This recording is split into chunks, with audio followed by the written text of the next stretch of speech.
My name is Peter Carotenuto. I own a e-reader company and a car export company, and I currently reside in Yamanashi, Japan, a little bit just beside Mount Fuji, about 20 minutes away. And where are you from?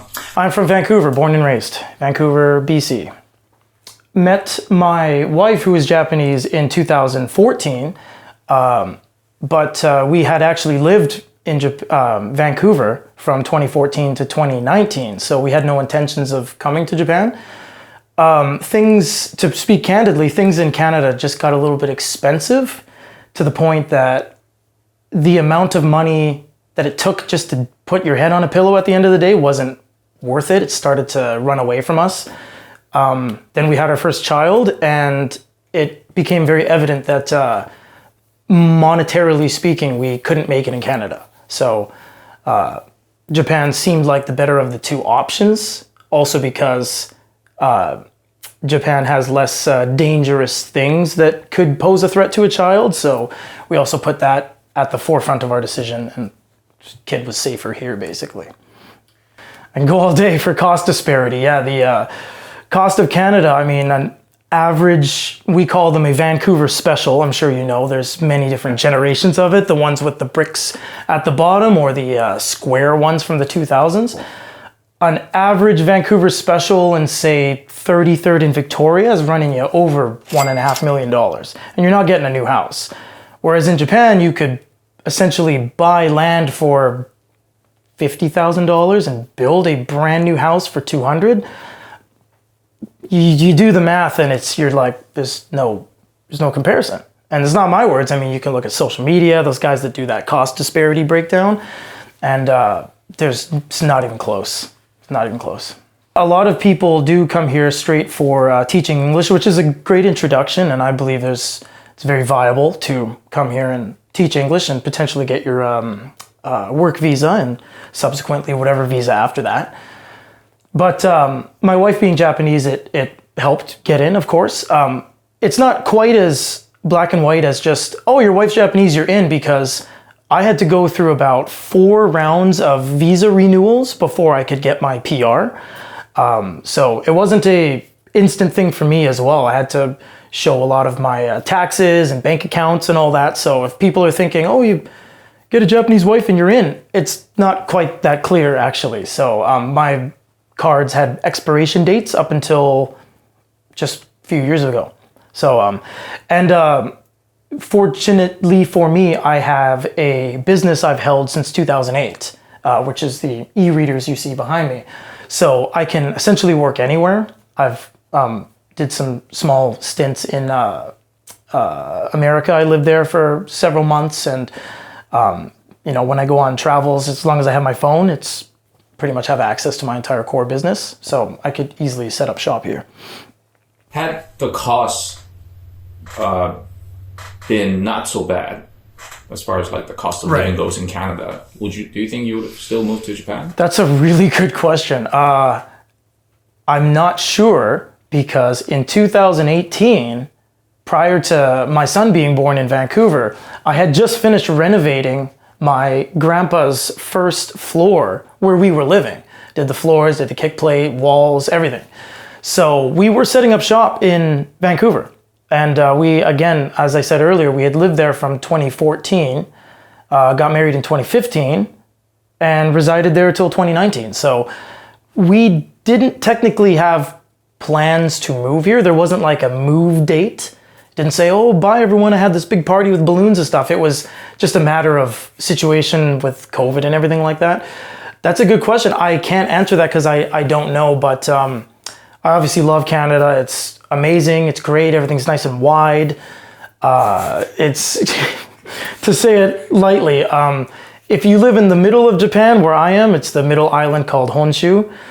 It's hard to stretch your arms compared to other parts like Hokkaido and stuff like that. But no, you get used to it pretty nice, and it's very peaceful here. But it's a good question. I'm not sure I know the answer to that. If it was evenly cost, I'd probably be a coin flip. Let's get into your business side of things. Sure. First, let's talk about the plaque right behind you. Oh yeah, this thing right here. No, that's just the 100,000 subscriber interval. It's Oh, okay, not 100 million. It's no, hard to see the... I wish I had 100 million. No. Yes, I own and operate a e-reader media tech channel. So it comprises of YouTube, news publication, various e-commerce outlets, Shopify, in-house, eBay, and we go and visit trade shows and gather news and meet with other companies like Panasonic, Sony, Fujitsu, and just expand on the world of electronic paper, which are the devices you see here that even when they're out of batteries, they won't turn off. 2008 in Vancouver, I was working at a satellite shop, not for comms, but for like Dish Network. You know, those receiver boxes, whenever back in the 2000s, everyone was putting satellite dishes on their house. I was working there, and one of my coworkers and I just magically had this moment where we're both like, you know, e-readers, and this was early 2000s and wasn't even on the radar. We both had this little thing that, you know what, e-readers might be popular, just to summarize the whole interaction.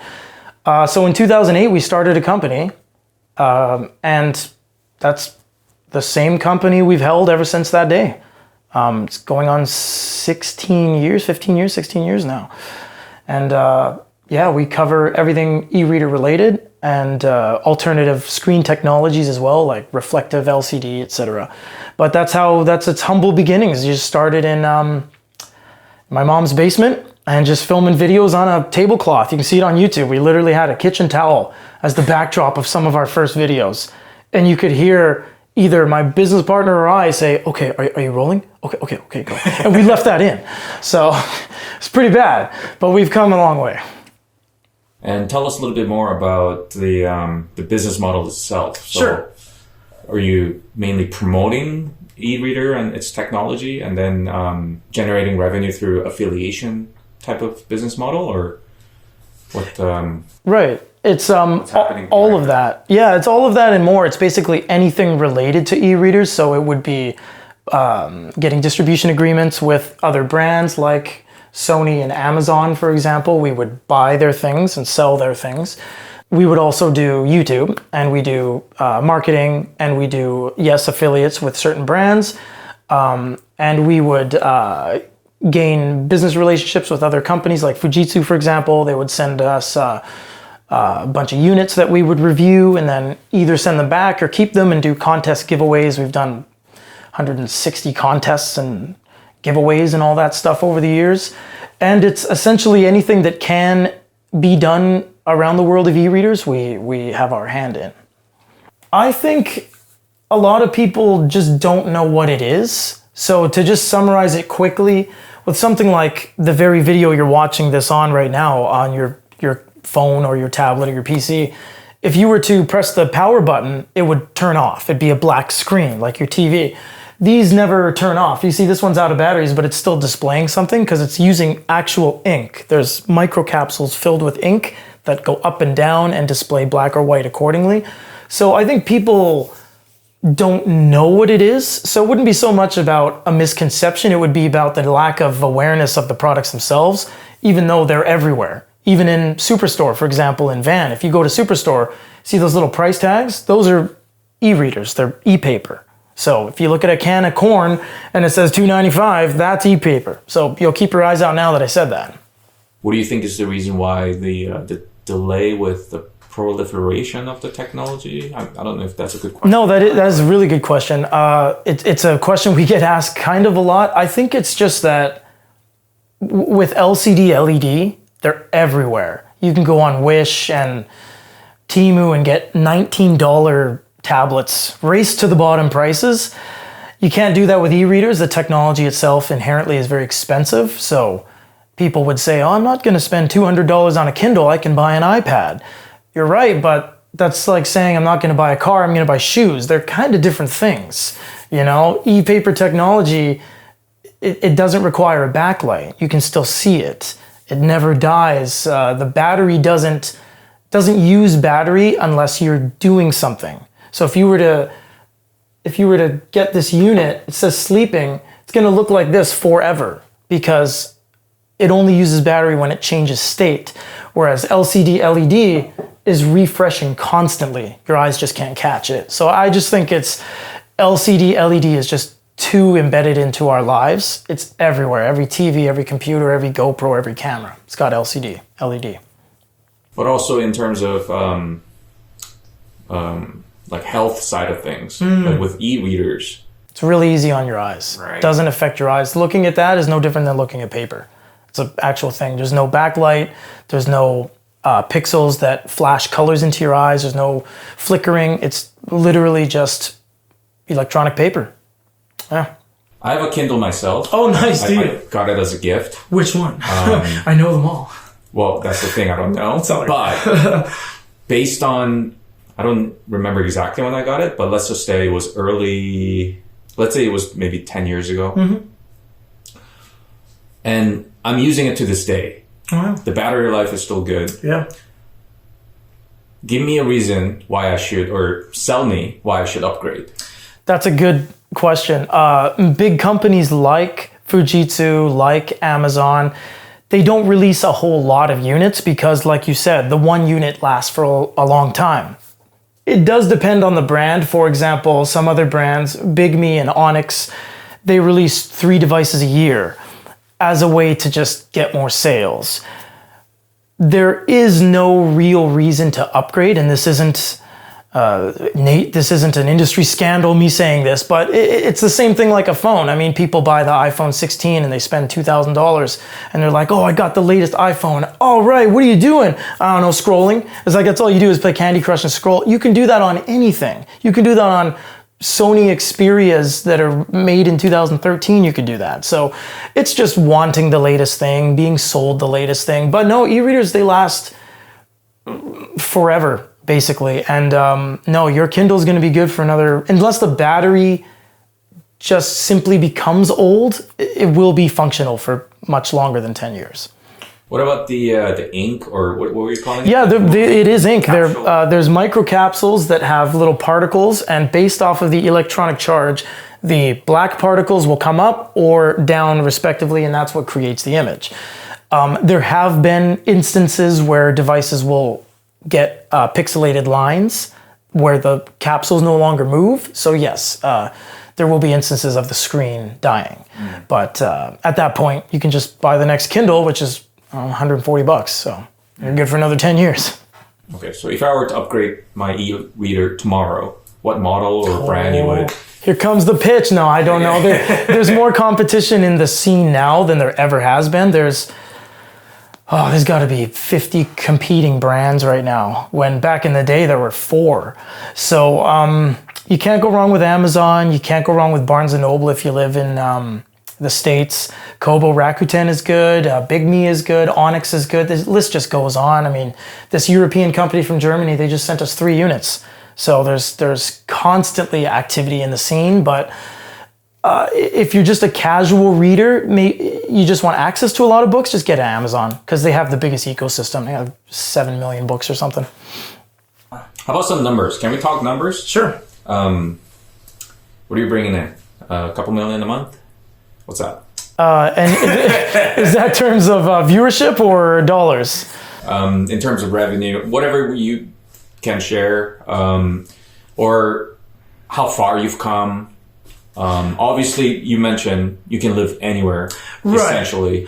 I wouldn't put it, I don't think it would be appropriate for me to share a monetary number of what we make. I'm not living the lavish life of my Bombardier private jet outside that I take my Lambo. No, I'm a very modest person. I drive 15-year-old vehicles. But we have made strides in the industry. We are the largest at what we do. We are the largest e-reader centric media company. There's other outlets that are significantly bigger than us that touch on e-readers at times, but they're mostly general technology companies. But we are an e-reader centric company. So when we go to trade shows, we would get people that recognize us for e-readers. So we're the biggest in a niche world. So it's not saying much, and it doesn't allow me to hop into my Bugatti, but it does allow me to in Yamanashi. But it does allow me to work anywhere, and the most important thing is family for me. So put a roof over my family's head. So if I can get that out of my business, then I'm happy. But we are not lavish, rich millionaires by any degree. No. Do you see yourself doing this e-reader business for the rest of your life? I didn't think it would be going on this long. I honestly didn't. There was a dip in 2013 where e-readers fell off the map, and now they're more popular than they ever have been. I'm only doing it because I'm very knowledgeable on the e-reader front. It's a commitment I made to my business partner as well. And as long as we're on the same page and he wants to do it and I want to do it, we're going to plow forward and continue doing it. It's also for various other reasons. Obviously, I am in it for the money. I need to survive. I need to pay for things. But it is also to bring awareness of what these are and the brands that no one's ever heard of. If it is still allowing me to do it, if the industry will allow me to do it, I will do it. All right. Now let's shift things to the car business. First, let's start off with This is great. with that. Oh, that. That? Yeah. That was there? I mean, I just noticed. Oh, I'm so embarrassed. Yes, this is just a silly thing I'm doing on the side. I'm currently buying a model vehicle of every car I've actually owned in my life in that chronological sequence. The gaps are ones that I have not found the toy equivalent for yet. So that's my geeky collection currently that you have drawn public attention to. And how many cars have you owned so far? I have personally owned about 62 vehicles since my driving career started in 2006. So are there 62 slots available?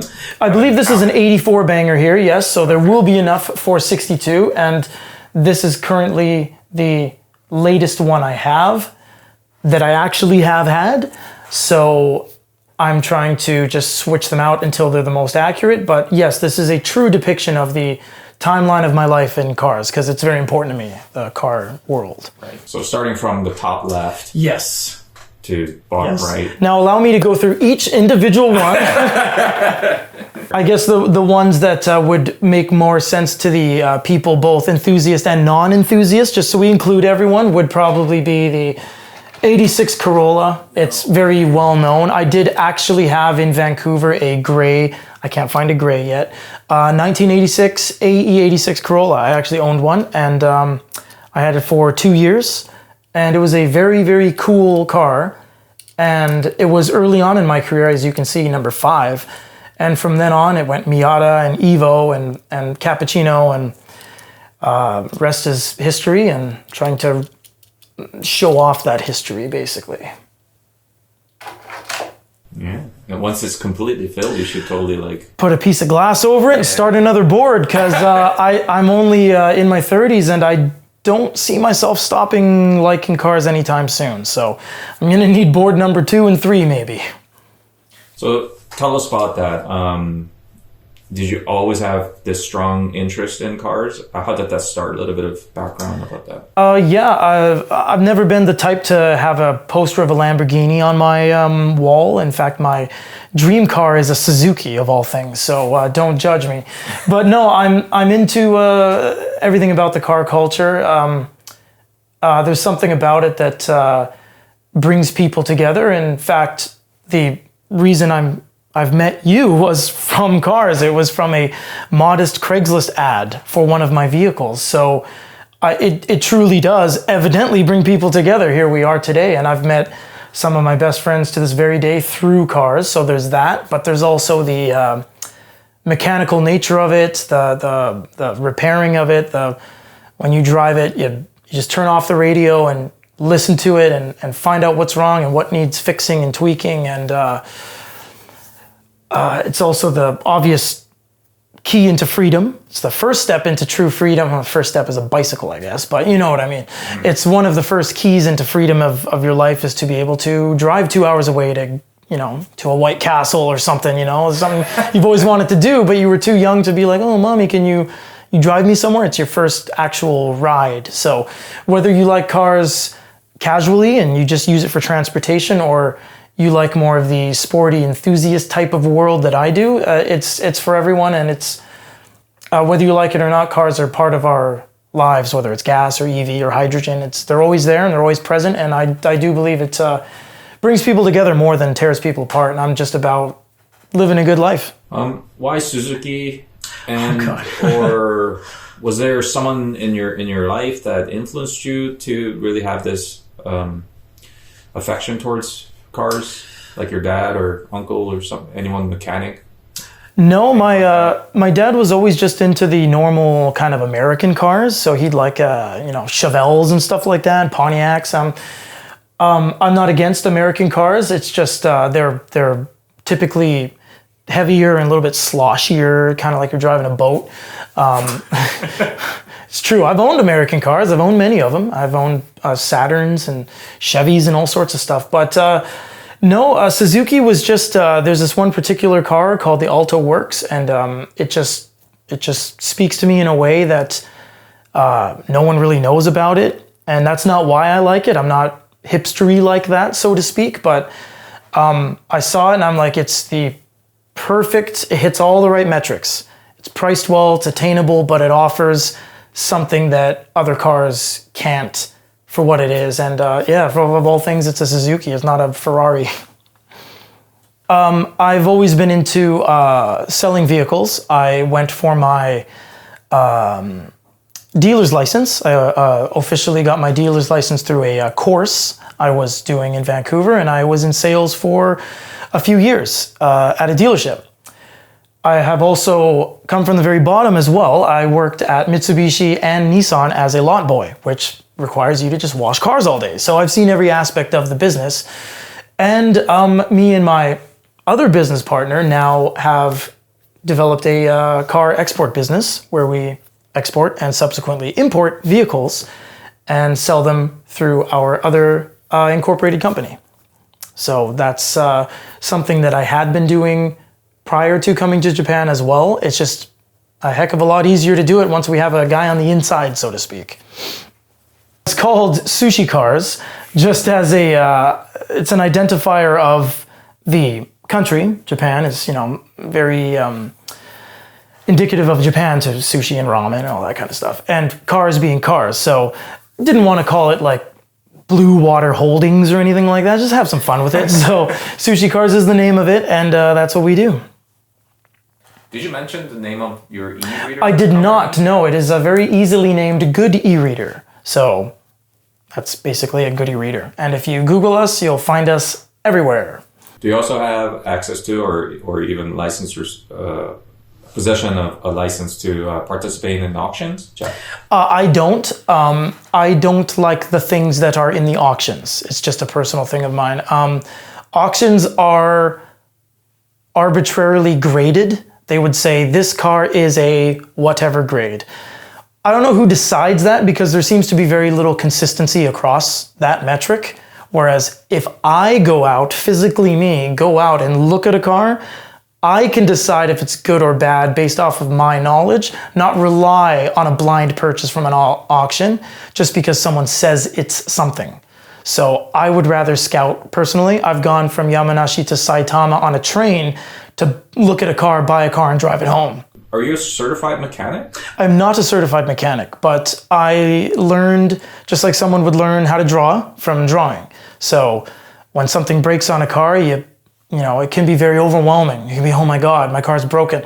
Well, not yet. Look at it, see what's wrong, and if there's a bolt that needs to go there and it's broken, well, you take it out, you move it up, you put a bolt in. There's no variables to it. Whereas cooking, it's how long you leave the salmon on. It's where you put it on a plank, you put some oil, what type of pan you have. There's so many variables. It can just drive you nuts. But with cars, it's building Lego. If there's something that needs to be switched, you switched it. Yeah. And I've seen a video where you replacing the timing belt on your Legacy. Yeah. And that's sort of how we... That's exactly how we... Very weirdly, yeah. And that's a big job. That was a big job, yeah. And do you have the experience of doing? No, I don't. That was the second timing belt I've ever done. And I'm not some whiz kid with a crazy IQ. That's not anything of the truth. But it's just mostly like when you take the radiator out, well, it can only go in one place because you just took it out. When you take the timing cover off, it can only go back there. So it's just doing the work and reversing the work. It seems like it is overwhelming, and it can be. I don't recommend doing what I just said if it's your only vehicle. If it's your only vehicle and it's going to take you 6 days to do the job, no, take it into a shop. There's not even a question. But if it's just a secondary or a project car, you chip away at it, learn some stuff, stimulate your mind, that kind of thing. What was or is the biggest challenge? In general? With your businesses? Money. It all stems from when you're a starting business, typically no one's going to give you money. Because unless you got a really good Shark Tank idea, it's mostly like if you're just starting a business and you say to a bank, hey, I'm starting a business. They're like, how long you been in business? Just right now. You know, it's hard to get anything without any track record. So all of our businesses we've done is just all personal investment to get started, credit cards and lines of credit. And then as you build, you get a little bit of history there. The banks can see that, oh yeah, you're actually making money, whatever. Then they give you business lines of credit, credit cards, all that stuff. But I believe the kicking off point is always money. It's always, how do you even buy, 3 things that you want to sell on eBay? Well, I need money for these 3 things. It can't come from nowhere. I got to buy it. I believe that's a lot to do with the major problems. I've always liked to pave my own way in a way. I'm not a contrarian and I'm not a troublemaker. I don't have a problem with authority. I just, I like not waking up to an alarm because I did that my whole school career. You wake up and it's burn. It's very unnatural to wake up that way. And because I am fortunate enough to just be able to kind of wake up and chip away at my job when I can, I'm going to keep doing it because, again, we weren't made or born or whatever people's beliefs are to wake up, pay a bill, and then die. Kind of not. What's the point in that? I believe. For you, where do you think that came from? I don't want to go too much into it, I guess, but I've always sold things. Aside from anything illegal, I've always sold things. I started selling things when I was 7 years old. I'm not even joking. I would go to a corner store, we call them in Vancouver, a convenience store. I'd go to a corner store and buy packs of Wrigley's gum for 35 cents. And then during school hours, I would sell each stick for $0.25. So I'd make $1.25, but only be out 35 because there's no gum at school. Not that it was a rule, but there's no way to buy gum at school. And people were like, gum, and I'm like 25 cents. And I would sell the gum for 25 cents. And when you're a kid and you had $2 in profits, you're like, oh man, and go buy some Pokemon cards and stuff. So I've been selling stuff since I'm not even joking, since I was 7 or 8 years old.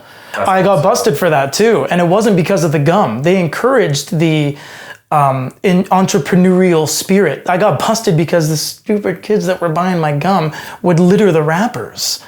And they would suddenly see all these Wrigley's Spearmint and Big Red and Double Mint. I knew all the brands. And they're like, there's all this garbage all over the place. Why is it always specifically gum? And then I got called in grade 6, so I had a pretty good streak. And the teacher was like, have you been selling gum? I was like, why me? I thought, like, who ratted specifically on me? Because they're probably like, oh, I got it from Peter. And she said, you know what? You have a good head on your shoulders. I was never straight A student, 4.0 GPA kind of thing, but I thought differently. My mind works in a little bit of a different way. And she said, you have a good head on your shoulders. I like, thanks. And she's like, you got to stop the gum though. And I'm like, God dang it. So from that day on, I couldn't sell gum anymore, but moved on to other things.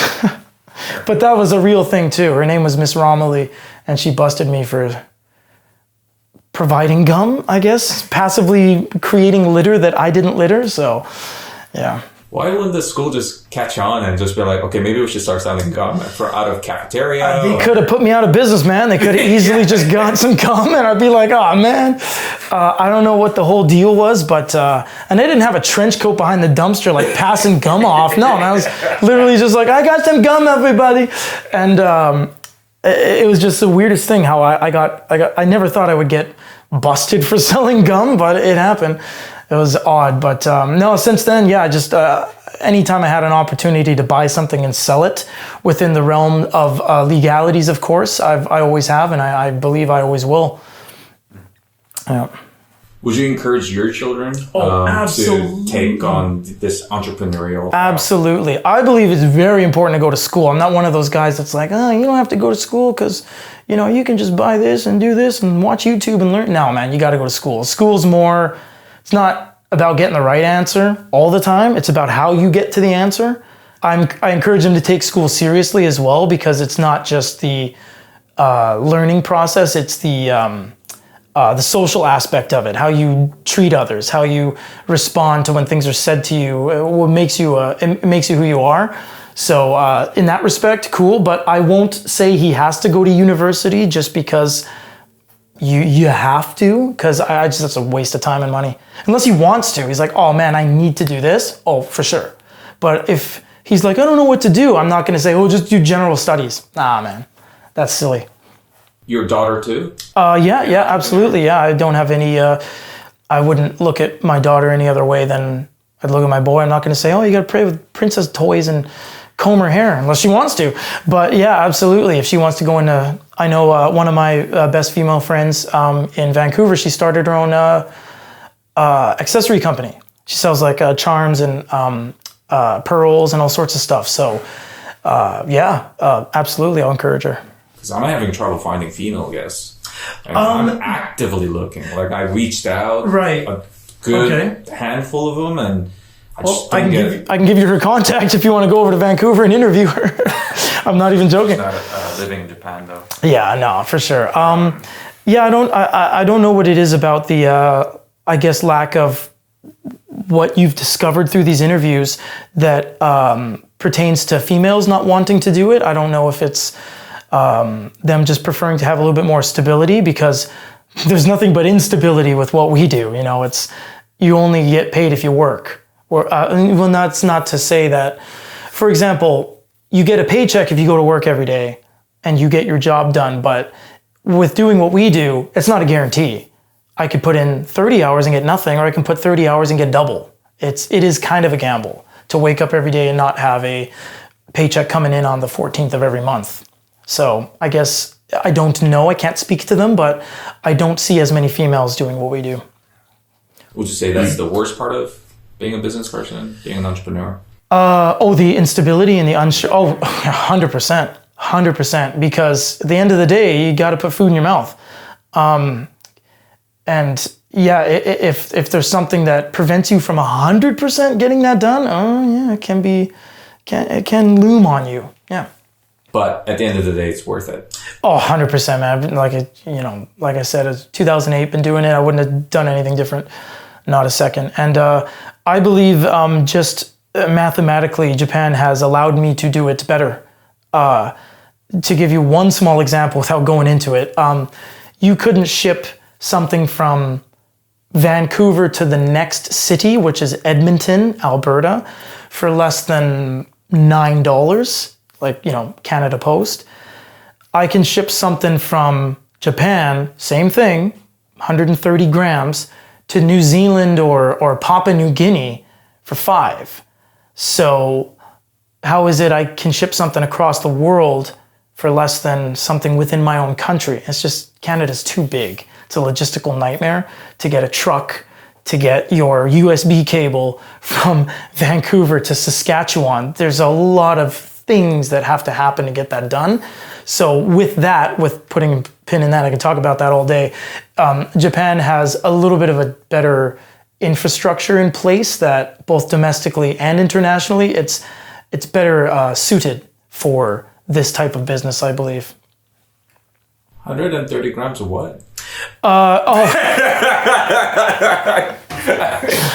130 gram weight package. I have a chart there that has all the gram. Yeah, no, I don't have little scales in the back room if that's what you're thinking. No, I say to my friends a lot, I said, dude, you couldn't ship a feather in a box to Ontario, it would cost you $26. But here, like, if I sell like a video game magazine or, little gotcha toys, they're about like 50, 60 grams. That was really funny, by the way.